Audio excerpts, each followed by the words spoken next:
Fun Facts presents the 1952, 53, 54 Jaguar XK120. It is a late 40s, 50s classic car. It was introduced back in 1948 and ran through 1954. Most of the images are 52, 53, 54. And I am excited. This is a beautiful car. I hope you enjoy the video, so let's get started now. Alright, the Jaguar XK120 is a roadster sports car manufactured by Jaguar between 1948 and 1954.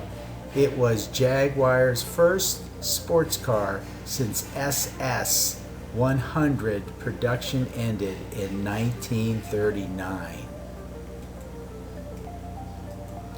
The XK120 was launched in the open two-seater as a U.S. roadster form at the 1948 Motor Show as a test bed and show car for the new Jaguar XK engine, designed by Jaguar Chief Engineer William Haynes.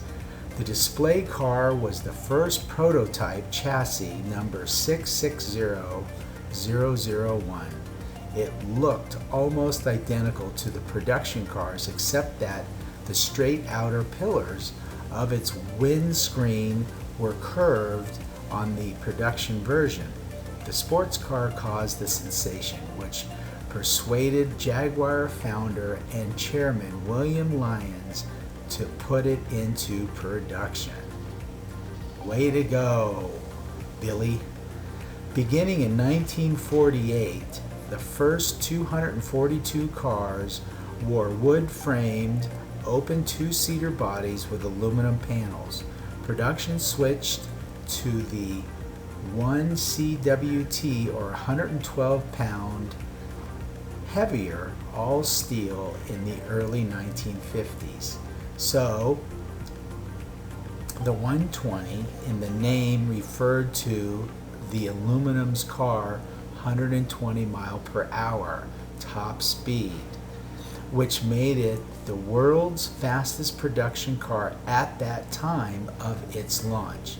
So in 1949, the first production car, chassis number 670003, was delivered to Clark Gable.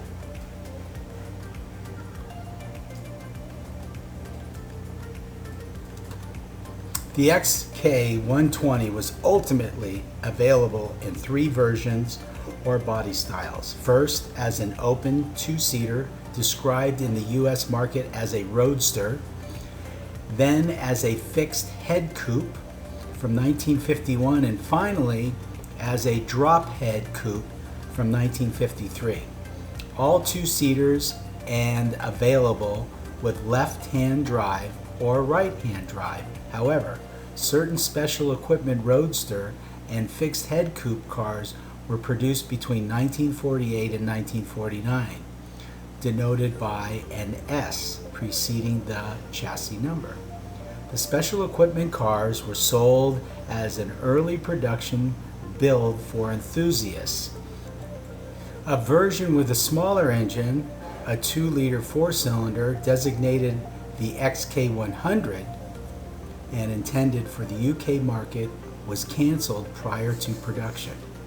On the 30th of May 1949, on the empty Austin-Jabke motorway in Belgium, a prototype XK120, timed by the officials of the Royal Automobile Club of Belgium, achieved an average of runs in opposing directions of 132.6 miles per hour, with the windscreen replaced by just one small aero screen and a cataloged alternative top gear ratio, and 135 miles per hour with a passenger side tonneau cover in place.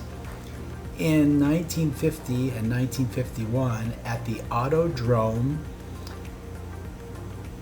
a banked oval track in France, an open XK120's averaged over 100 miles per hour for 24 hours and over 130 miles per hour for an hour.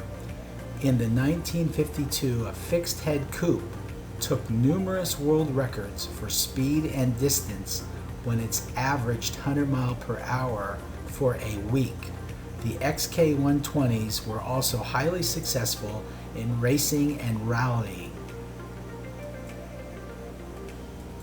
The first 242 production XK120s, hand-built with aluminum bodies on ash framing mounted on a steel chassis, mostly copied the Jaguar Mark V chassis using many of the same parts, were constructed between late 1948 and early 1950 to meet demand, and beginning with the 1950 model year, all subsequent XK120s were mass-produced with pressed steel bodies, aluminum doors, aluminum bonnet, and a boot lid were retained. The DHC and the FHC versions, more luxuriously appointed than the consistently exposed open cars. They had headwind up windows and wood veneers on the dashboard and interior. The open two-seaters, lightweight canvas top, and detachable side screen stowed out of sight behind the seats. Its doors had no external handles. There was an interior pull cord accessed through a flap in the side screens when the weather equipment was in place. The windscreen could be removed for aero screens to be fitted. The drop head coupe had a padded lined canvas top which folded into the rear deck behind the seats when retracted, and the roll-up windows with opening quarter lights. The flat glass two-piece windscreen was set in steel frame, was integrated with the body, and painted the same color. Dashboards and door caps in both the DHC and the closed coupe were wood veneered, whereas the open cars were leather trimmed. All models had removable fender skirts covering the rear wheel arches, which enhanced the streamlined look. On cars fitted with optional center locked wire wheels, available from 1951, the spats were omitted as they gave insufficient clearance for the chromed, two-eared Rouge Whiteworth knockoff hubs. Chromium-plated wire wheels were optional from 1953. Factory standard 6 by 16-inch cross-ply tires were fitted on a 16 by 5K solid wheels pre-1951. And it used the 185 VR16 Pirelli radial tires, available as a later option. In addition, two wire wheels, upgrades on the special equipment version, called the M version for the modified in the United States, included increased power, stiffer suspension, and a dual exhaust system, and that would have been an upgrade known as the SE, the special equipment version. The Motor Magazine road tested an XK120 in November of 1949. This pre-production car, chassis number 66001, road registered as an HKV 455, was the first prototype built. It was also the 1948 London Motor Show display model and had been driven by Prince Bira in the 1949 Silverstone production car race. When tested, it had the 8-to-1 compression ratio, was fitted with an under tray, and ran with a hood and side screens in place.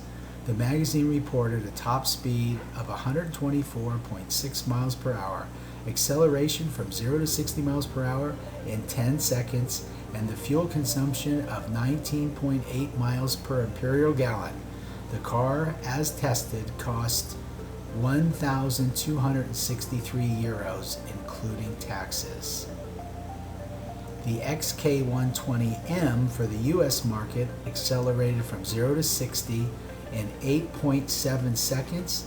Top speed was 132 miles per hour by speedometer, but actual top speed was about 120 miles per hour. Well, if you found yourself this far into the video, we'd certainly like to thank you for taking the time out of your day to watch our video. And if you liked the video, please give us a thumbs up, because it really does help our channel. And if you like our channel, please subscribe.